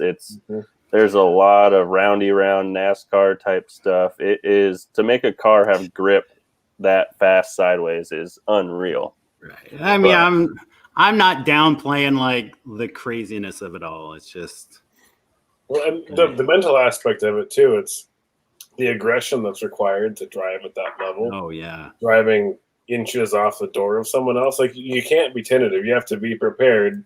Oh, for sure. To take out the other guy if they make a mistake. Driving loose that's a whole few different inches from a door than any other kind of racing, really. Yeah. And that's like in rally, it's like, okay, every corner you could potentially write the car off, but like in drifting, it's like every second you can write the car off because you're supposed to be on somebody's butt, and then you're always usually by like a huge concrete wall or something like that, and right. It's so mental. Like you just got to get. I don't even know how to explain it. It took me a long time to get over the fear of running into somebody and then just going for it. And then as soon as you get over that, you're like, oh, okay, I can chase this guy and tandem him closer. And even then, I still wouldn't get that close to people. Once you find out sort of the amount of bump you can give someone before it causes damage. And and then, it's a crazy sport. It's wild. It's just not as good as gravel, is it, Steven? Gravel is that's my heart. I think it's some of it's the duration. I mean, like I saw a discussion about the test day coming up in the fall for Olympus, and the debate of, well, do we want to have a mile stage and a 0.2 mile, or was it so there's a really short stage and then a longer stage or a transit, but it's like 3 miles. That's such a short stage. It's great for a test day, but I mean, for the test day. Yeah. I'm talking about, I think, 3 miles, but I mean, you think about how long a drift match lasts and what we're used to on gravel, Nawatzel's variations of 20-something miles long. Like, that's a long time to be at max attack the entire time. 45 minutes at full tilt. Right. Yeah. Drift is really intense for, what? 30 15 seconds. Yeah. Less than a minute, yeah. And that's the weird thing about drift is you do this whole weekend with your stacker trailer and all this stuff, and then you qualify on Fridays, and then you get your top 32 Saturday morning, and you don't do good, you're done, you're out, and go home. Well, the bigger trip is when there were more than 32 drivers, you could bring the stacker and the whole 9 yards and not qualify, so you'd get a minute of runtime, and that's the end of your weekend. Yeah. That was totally possible. That sounds horrible. Yeah. Drive all the way to Orlando and not qualify. You're like, the armpit of the United States. Seriously. Gotta get America's wiener. All right. America's hanging Chad. That's right. Okay, so you drifted. Now you're trying to sell the thing. That's just a big hot shit mess to try to sell a proper drift car. Yeah, don't ever try to sell a race car. No, never sell a race car. Seriously, Steven, you're going to be better off to part the thing out. I know. I thought about it. I mean, nobody wants you to, but I posted that up, and some guy's like, what would you really take for it? And just PM'd me, and I told him a price, and he said he's going to talk to his wife and come and look at it this weekend. So he won't cross be your fingers. Okay, so, we'll he cross won't them show all. up. Hopefully it goes. I hope he does. Yeah, it goes. Because you need to put more effort into that open class car. So now you can car to a rally car. Well, the cage is all 1.5 because Kevin writes a terrible rule book. True. Oh, you can't say that on live, whatever we're doing right now. Nobody, don't worry, John. Nobody watches us. This is, quite frankly, this is just me and This is only intended for my own mental well-being because I'm officially stuck at home and I probably won't go back to work this year. So I found out last week that I'm not going back to the office. Like my office is just forfeit, and they're moving us all to 100% remote all the time now. oh my God, you poor man. We're considered essential, so we all have to continue working. Right, you guys. I mean, we are work from too, but home, Steven gets to work from home. but I also live about 30 steps away, so Sure. I'm on the property. That's what I tell people. But like about the Dylan laneway. is an effective person via the interweb, whereas I don't think you can weld over the internet. not yet. Not yet. Not yet. Although we did have one experience where we had a guy sitting on a toilet working the pedal, and another guy working the torch on the weld bench, using nothing but telecom, and it worked great. That was the exhaust on my car, and also you were That's welding awesome. it with a mirror, like Yes. welding backwards Ooh, while not running the pedal, Yeah, while in a mirror. telegraphing someone to run the pedal. I've done the mirror thing. And the guy on the pedal was reading a magazine while he was running the pedal on the toilet Of course he was. behind a closed door. Full pedal. This was like we wanted to do the nightmare level test. Like, That's okay, it. are you ready for challenge difficulty? Here's challenge difficulty. Yeah. We think it should be This Olympic was- sport, though. You know, tandem welding. Jason and Dylan were like, "So you think you're a good welder?" I'm like, sure. All right. We started thinking about what's the craziest thing we could make you guys do to prove it. Uh-huh. And apparently welding from the shitter is what you guys do. Okay, so Steven, you're building a car. That's never going to get done. John, you're building a car. That's never going to get done. He's got You got two cars. Well, okay, the Panda, as long as Two Matt's cars. working on the Panda, it'll get Matt's done. finished his work on the Panda. I haven't touched that thing in a year. Yeah. Oh, well, then shit. That thing's never going to get No, done. it's Yeah, I so mean, it's all I have to do is you did mount the the whole airbox end. to At least it. it's not falling off. All I have to do is mount the airbox to it and put the fenders back on and the bumper, and it's pretty much done. That's it. Gearbox, wiring, body panel. 15 minutes of work. Wiring's done. It just It needs to be mounted. It's done. It's all needs to be just zip tied to the frame. I guess it is in there. hi Timber. And then the gearbox rebuild, which is I could I just don't put know the where you're at Hollinger with back that. in it. I could just put the Hollinger back in it. good. Oh, and And Steven's got a Samsonus sitting there on the shelf. Yeah, we got Oh, another it's that sequential X just shift. sitting on the floor. Oh, of the X shop. shift. Sorry, X shift. So I want to take a moment and just laugh at the ridiculous amounts of race car parts that we have just piled up from all of our projects. Sure. It's ridiculous. Yeah, it is actually. When you have a graveyard of race. But that's how you end up with a Hollinger and a shit Corolla. Yeah. Yeah. No, It's not a matter of why. It's that, That you was can. like the best Why combination not? ever. right. How was that? It was thing, epic. Cody? I like the first stage. Like I launched. I'm like, It was so good.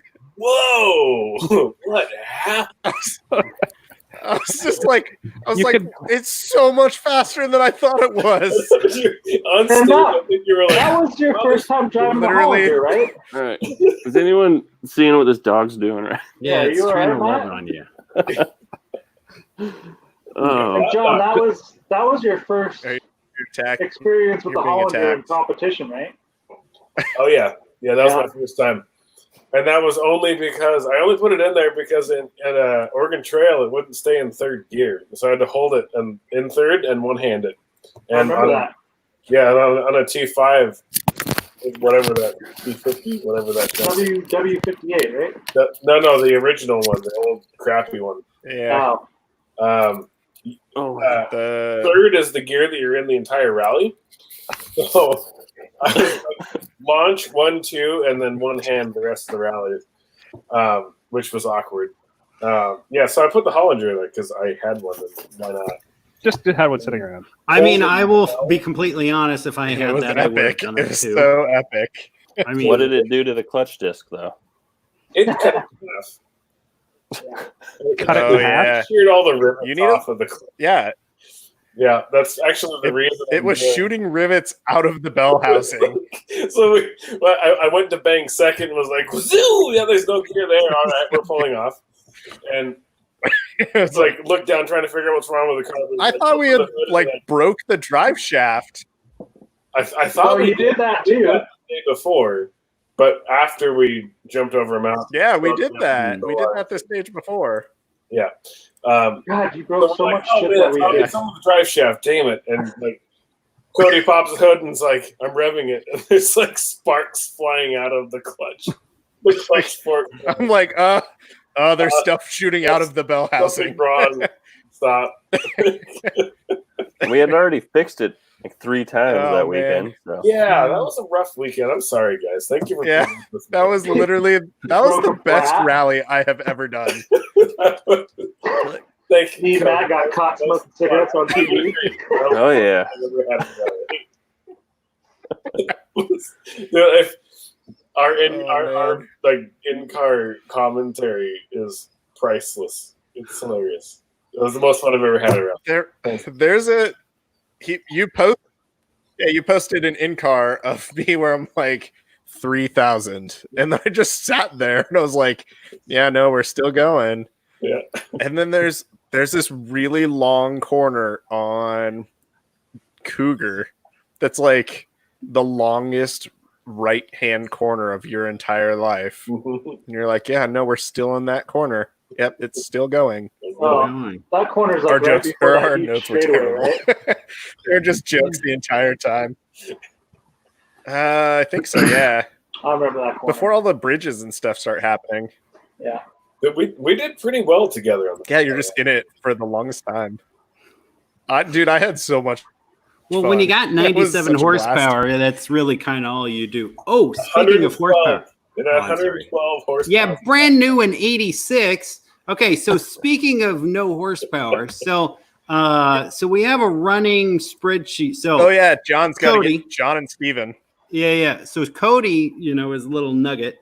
So he is going to dyno the all-wheel drive, naturally aspirated 1.6. 1.8. Oh, I'm sorry, 1.8. No, it's a 1.8. It's a BP. Before he yanks it and does whatever he's going to do with it. And so I have a running spreadsheet of Actually does any work to it. guesstimate of horsepower, wheel horsepower. How bad it really is. What size is the throttle body? Oh, boy, it's coming back with technical questions. Well, you've also got to consider it's I got have the no lossy idea. It's an Mazda all-wheel automatic drive throttle drivetrain. body off of.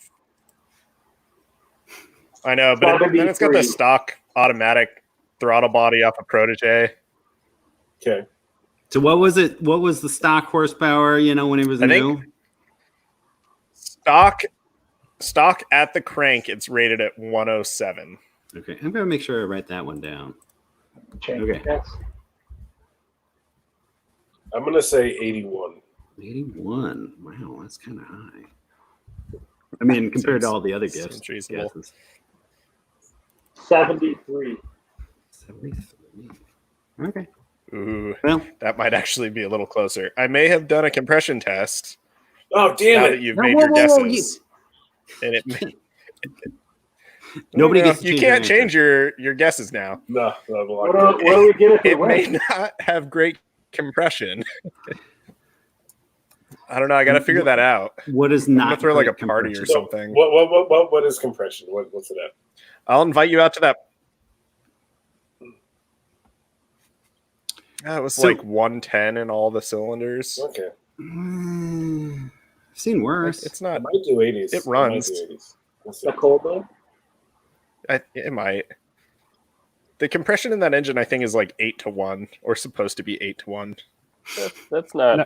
It's Is only that like an- 10 psi off. Almost. Is that an NA like NA base motor, or was that just was that a turbo that you Yeah. pulled the turbo off of? Cody, No, was that it's a NA motor out of Okay. a Ford GT. I think we're hitting the time where came out Cody of the Escort officially GT. runs out of internet. I think what happened. Yeah. I noticed he started getting glitchy. Yeah. Oh no, that happened already. Yeah, no. Then he disappeared. I have horrible internet. Then there's Cody. He has Yeah. some potato for internet. No, And- so I've been and doing now we- okay with it off my phone. No, you're doing fine. You're doing fine. It's fine. You're just like 30 seconds It's behind. it's the gonna get Yeah, worse. I know. That's the funny thing. Dylan will ask a question, That's how and it it's always like is. it's like blank stare. And, ball. Yeah, okay, and then it's there. all right. The internet's so gonna get worse if I get that property in Shelton. That is probably not true. You could probably get better internet out in Shelton. Ironically enough, you could probably get fiber I out there. don't know. Yeah, probably. They have really good Wi-Fi at the Ridge now. It's true. Hopefully by the end of the year, Starlink will be available for public beta. Yeah, the Wi-Fi at the Ridge sucks. No, it doesn't. Are you kidding me? I thought it was good. The stuff If- that we had access to was not. Dude, I used it. If you're in the building, it's awesome. I used it 2 weekends ago. Specifically in the building. No, if you're outside, it's garbage. All right, fair enough. Oh, I mean, If you're when- in a trailer outside, you might as well just use your data. Fair enough. If you get data out there. I'll let you all know if that property pulls through. Yeah, you're going to have to let us know so we can come and do cookies out there. Yeah. How much property are you getting? Just I'll have destroy to it. get one of my cars done to come out there and rip. Oh, so go to the private You chat. do. The two of you that haven't seen it, Yeah. go to the 14 private acres? chat. There's a link to the property. Oh, I see it. It's kind of a chunk Maybe of that's land. why your internet's so slow. You got a bunch of 20 different acres. pages open. Oh, there's a live comment. Nope, Well, he I got doesn't- nothing open right now. Oh, yeah, there's a whole live commentary there, John. John- Sorry. John just figured Oh. out there's comments. Good. This is what happens when you show up late. I don't get to give you my spiel in the beginning. I was doing my floor. I know you were doing your floors. It's fine. I'm just giving No, you I We're shit. glad you could join us. At least you showed up. Jason's just like recording exhausts and stuff. Yeah, he's just next door making loud noises. God, what a inconsiderate. What a dick. Seriously. All right, so future for Nameless. What are you guys doing? Are you That's, guys like? you I know it's like we know what we're doing. what? No, you guys are doing awesome, but I'm just like, Are you ever going to be able to put? Just stop talking. Hold on. Are you ever going to be able to put a sign on the building? We can. No. We can, but if we put one that's within the bounds of the law, it'll be a quarter of the size of the signs on the building now. So we basically have to That's petition the city lame. to allow us to put a normal size sign on the building.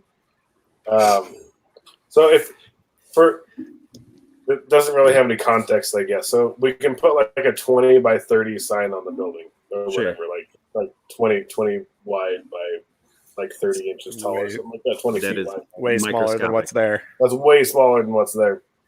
And that would look really silly on the side of like 100 and something foot wide building. Yeah, no, it really would. We should just do it, and if they get mad, we'll just protest. Well, it's okay. Yeah, let's do it. I mean, that's the thing to do now, right? Yeah. Well, I mean, it's not like they're gonna come stop you. I mean, the cops are a little busy right now, so Occupy Cops Woodland. in Woodland are always busy. We should just do it in the middle of the night, and like nobody would know. It's incognito. You could go up on the roof. You could start assembling a full, like, giant, 10-foot tall Nameless logo, and then just in the Ooh. night, flip it up. Well, here's the thing: if we put it on the roof and it's like just a scaffold with a sign, it's not a permanent sign, so it doesn't adhere to any of the. There you go. I still want to do like a 30-foot There you flagpole go. that hangs over I-5. okay. So Yeah, we should do that totally. I'm looking at a picture of your sign right now. Of, Lewis River Motors? Lewis River Motors. What if you just started replacing letters? Just one at a time. Just one at a time. Just like Wait, let it roll for a bit. Nameless River Motors. Nameless River Motor Company. Just pull the L down and put an N, and then next week I pull mean, an E down and put an A. Yeah. because let's be real, you are sales, No service, one would know. collision. We're just doing maintenance on the sign, everybody. Yeah. All right. You The letters were wearing out. It was time. You would be surprised how many old people come into the shop, just walk into the door and ask if we still do body work. oh Dude, my God, As soon as you open I the have been door, there and witnessed that. They just walk You guys do in. body work? No. no, we don't. And you guys took down the collision sign, right, for the old Oh, business that was next door. Years ago. Still get it. It's usually the same thing. Oh, we used to come here back in the 80s. Well, established in 1939. Yeah. Well, we're No, nameless. Google us? We have to kind of stay incognito, Sure. right? Sure. But the color scheme doesn't really go with what we have either. Yeah, most people don't even know you're there. I know. It's Yeah. good. I mean, but realistically, are you guys ever going to end up with like a storefront, or do you want a storefront? Ideally, no, we would never have a storefront. So it doesn't really matter. Yeah, So you can exactly. you're going to hold a piece of woodland history. The showroom is all the advertising they need. Yeah. Well, Uh, the internet is. Wait, well, I just meant the public presence face of it. You Yeah. drive by. You don't Every need a time sign. You just look through the window. Okay, The every time showroom I is- drive down I-5, I like do the, oh, well, there they are. I mean, like, how many times I've probably almost wrecked just like I trying do, to. I do that too. Yeah. Trying to I scope work the- there, and every time I drive by and I'm not at work, Usually- I look in there. Right. Usually I drive down I-5 and it's like, oh shit, my truck's breaking down. Oh, I'll just whip into the Nameless parking lot and fix it there. Yeah, you did that the other Napa. day. when I I've was done that going twice now. wheeling One of the times Steven was going wheeling. super early in the morning. I was like, "Oh, what's up, Cody? What are you doing?" Just fix some of the- It's like, oh, truck's falling apart. Okay, so who's White Bug Eyes in the? Yeah, if you didn't know, you should Dylan. Loctite everything. Is that Dylan? Oh, that's Oh, that's Dylan's. that Dylan, way. that's I pretty. can't figure out mine. Are Speaking you of looking at pride, it on like Silver, Street it's View not right white. now? Yeah, I'm totally Why- creeping Why on. is everyone giving me shit about mine when Dylan is Are sitting me in and the Steven showroom still for standing so out in front of the door on Street View, I think so. Yeah. flipping off the camera? Yeah. Oh, yep. There you are. That's Yep. awesome. That's awesome. That's awesome. That is so awesome. Matt discovered that the other day. That was pretty funny. But yes, I need to finish that car too. All right. That's pretty good. I have two other. Well, I have one car that has to get cut up. One car Something that needs has to to get happen with that rebuilt. car. Right. Why do you get Okay, cut off the it's- car? It's starting to get Yeah, all just surface don't. rusty. The black GTX. It's the black GTX. It survived Matt Tabor for years. It's time to die. Yeah. One of the control arms, the rear mount for it, the bolts no longer Oh. work. You have to weld the bracket on. Like that's how you change control arms. You grind the welds out. You change Oh, the control well, arm. You those weld the break bracket back on. anyway. Sounds terrible. That sounds horrible. Yeah, no, those strip out all the time. Don't worry about it. This wasn't stripped out. This was ripped out. There is no longer a nut within the body for it to attach to. See, that's when you Okay. just make a new one. Well, you bought a car that Matt drove, and that was the problem. That was Hey, I got rallies out of it. I had a lot of fun with it. I learned things. Didn't the wheel catch on fire in that thing? It did. Yeah. And That it was turns What was time that? control. it turns out it was probably Uh, Matt who we asked that question of as well at Oregon Trail because he I was working stop control on that stage, and before I knew anybody, and I just remember the car being like the front wheel on fire, pretty much, and just grease flying, like just grease marks everywhere on the wheel. And then they just parked it over there and sat there, until someone came and picked it up. But yeah, that was the first time I ever worked stop control. we pull up and Jason's handing out the time card. And, oh, hey, It's by the way, is our wheel on fire? Is your wheel? Oh yes, it's Yeah. on fire. Very much so, yes. Mm. Oh, really? I didn't know that cast iron would change those colors, but man, it sure It's did. because of that No, that I really have don't. spare hubs. Mm-hmm. It's because of Yeah, that I like it's don't hot. run GTX hubs anymore. There you go.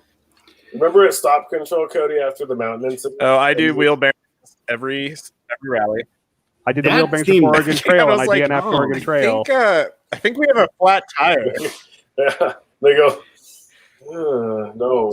I was convinced we had a flat tire, and we asked, and they're like, "No, all the tires are All the good." tires are good. I was like, Oh, this is after I the don't know hill what we climb. broke, but there's definitely like chunk of tire in my lap. Oh yeah, Yeah.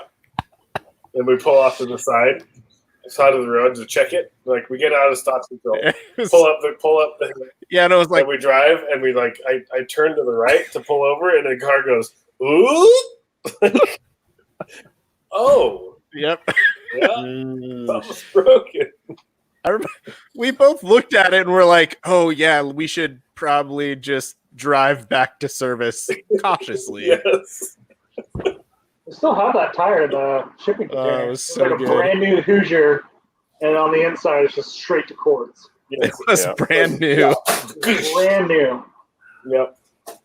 Yep. I think I have a picture of it on my phone.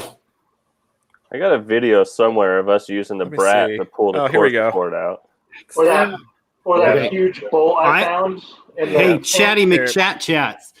So all of my chickens apparently got out. So I'm going to be back in a minute. You guys, You got welcome chicken? to farm. Yeah, welcome to Oh, farm man. life. Oh, if you hear So- a lot of bakbakken. Oh Now my that I sent. Hold on. First, put the. Oh, he left. I sent him a picture of the Definitely wheel, 30 the tire, seconds straight to behind. cords. Can you not do the screen share? He has Oh, to be the one man. to click the button to enable it. Really? Yeah, No, it's because yeah, go peek. no. So I You mean, can you my- can my share your phone is screen, but here. he has to tell it to share. Hold on. Oh, We'll do this. Hold on. Use I the got phone. this. Hold on. Let's see. There it is. Straight cords. Oh, yep. yeah. That's still in the container. Sure is. I didn't quite do that, but when Jason and I ran Idaho in the black GTX, didn't realize that when we had landed over a little jump that it had knocked the camber washers loose, and we now had like an inch and a half Ooh. of camber, and that was greatly jacking up the tow. And in the transit between the end of the last stage and back into service, we scrubbed off a brand new set of tires, pretty much. Oh. Yep. Well, Yeah, weren't that happened. didn't you ruin Dylan, another have you ever set of done Hoosiers? that? No, I haven't. I never go Okay. full Cody though. You've never broken a knuckle completely in half? No, because I don't go full Cody. That was fun. I have that somewhere. No, I think I threw that away. I didn't want to look at it anymore. I did turn a Yeah. set of double taper roller bearings into powder. Well, yeah, because Mazda. Yeah, those bearings aren't that big. It's not hard. No, Those things are tiny. I just remember thinking that they had started Garth behind me, and I knew how much faster Garth was going before I had car problems. And then we were having a fuel problem, and the wheel bearing had gone, and I was just trying to get the hell out of his way on a road that there's no shoulder to pull off on. There's no way to let Garth by if he catches me. And Jason kept just telling me to go faster. We're gonna have a sob up our ass. Wait, so Cody, did you show your picture? The chickens are okay. I kind of, sort of. Yeah. It was pretty poor. Yeah, But that's the tire. Just like off the everything Panda. Cody does. Yeah, it's just like he tries, he fails. It's pretty poor. Come here. That was the start of just like Can destruction you with say me in a hi? car. Hi, small person. See, John, that's what I'm saying. I think your daughter and my daughter need to have their own chat. Yeah. They can just sit here and talk Keep 'em busy. incoherence. Yeah. Grace Yell at trying each to other. Go to bed right now. Right? No, that's where she is heading now. What was I doing? Oh, yeah, I was looking at pictures. Sorry. Children, Okay. Ah, There you go, Nene. All right. You keep getting text messages, man. You're popular. I love you, Pete. Nene. it's not me. How do I Sorry. My brain's gone. That's It's Monday. You gotta- It's after 8 on a Monday. It's after 8 on a Monday. Yeah, it's way past my bedtime, guys. Oh my God, seriously. Okay. Yep. Oh, Wow. do you have a picture of the bolt? Does anyone have a picture of the post fix on that? I was looking for that. I don't. Dude, I've got one on my phone, I think. It might be buried. I don't Wait. know if I What had picture are you time to looking for? take a picture. I don't think none of us did because we were literally like cutting the fender off as I was rolling out of service to get to refuel. And beating it with I was handed a hammer as we left service. Take this in case. Just in case. It was so good. I'm just trying to decide No, what. I never got a picture of the bolt. Trying to decide which of the hill climbing photos is the best one to start with. I still like this one where Ooh, it's the sort of zoom like in one. Oh yeah, because there's a Hey, Steven, This one where it's sort of like we're going for the moon. you were with us in. Oh yeah. There's the stump there. Don't worry about that little guy. It'll be fine. It's fine. Yeah. The fact that we didn't roll is incredible. That car has some kind of magic around it. Yeah. It's anchored to the. Ooh, there's the. There it is. It's in. That's It is the one that broke it. Yeah. You know what's really funny? And that's where. That's where that tie rod picture broke. of the nose hitting the bumper was kind of messed up, but the front of that fender is like totally fine. Well, sure. It's a Toyota, for God's sakes, man. I The know. only reason we took that fender off. Well, but the back of the fender isn't fine. Well, you remember I was cutting that off with the Sawzall as you guys were driving it to time control, and I was like running with you. Yeah. Oh yeah. Oh, There's. Yeah, that was epic. That was so Ooh. epic. Oh yeah. Look at that frame rail linkage. crinkle. Ooh. Here, Matt, So it was. I Like- texted you the picture. That bolt that I found in a bucket inside that giant tent at the ridge just ran in there. I was like, In this your will work. trailer. That was awesome. What did you do? We just welded whatever Cody, we you could text to me it. something? No, I texted the other Matt a picture of the fender that was all jacked up. Oh, yeah. Sorry. Whoa. Yeah. All right, brother. He's not paying attention. I am paying attention. I'm looking. I mean, well, one, your picture he's needs to looking at come pictures. out of your phone and go through the internet. So we all know that's just going to take its own sweet time. I know. Literally, it I just showed up. know. It's terrible. It's Ooh. horrible. You should be yeah. I sent ashamed you of another your one. internet. There it is. That's not what a fender. But that's why it had to get cut off because it was rubbing on the tire. Yeah. Well, and the fix. Okay, the next one that's trying to load. Yeah. Look, The fix Hey, put the wheel. you zoom in on that. Look at all that wheel clearance now. Look at that. My God, that's like Thank God for that brat. Yeah.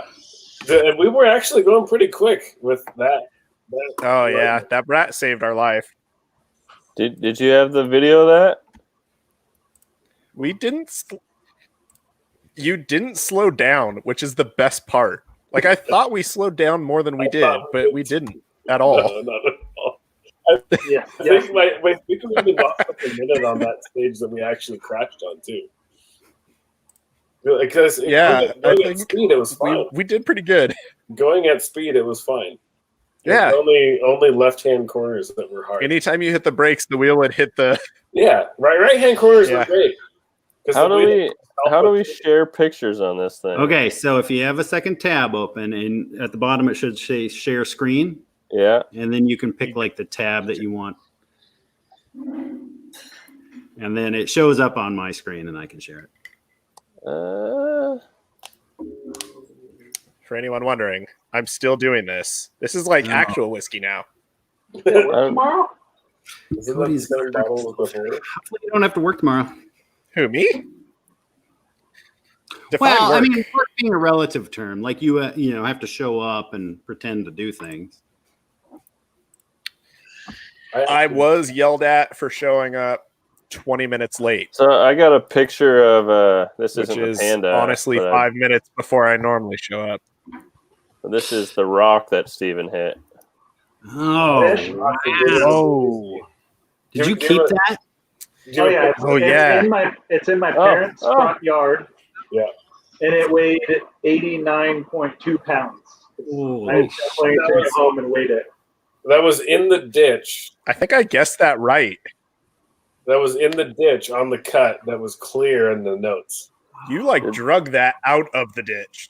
but like, well, seriously, I mean, you weren't first on the road, so I think because right above it there was like a cliff.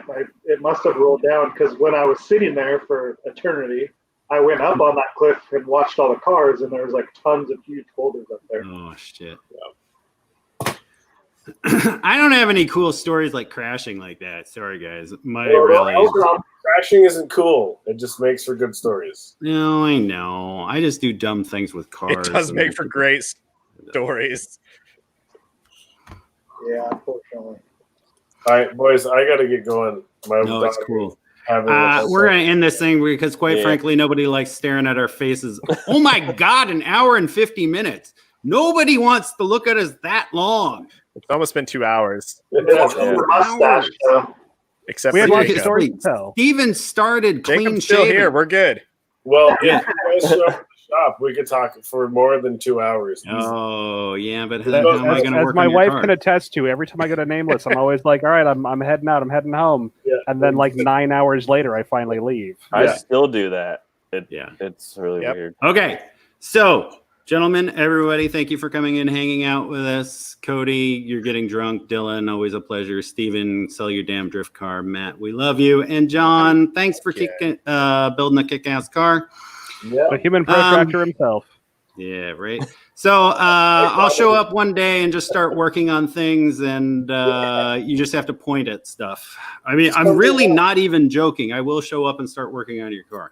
Just No come in. jokes aside, I've been thinking about having a rally work party. If you guys were I all will- down, it would be should do kind of cool. Steven needs more motivation for his car. He's building Okay, dirt I bikes will. and shit How about now. this? I will start to try to organize a rally work party. Let's live stream a rally work party. I will do that. I will Oh. live stream a rally work party. Let's do it. I'm down. And That then we'll sounds figure it out. dangerous. That does sound incredibly dangerous, but we'll figure it out. You'll have Okay, to sign a waiver to watch the stream. right. All right, gentlemen. Thank you very much Thank for your you. evening and time, and peace out. Bye. Thanks, Talk to you guys. guys soon.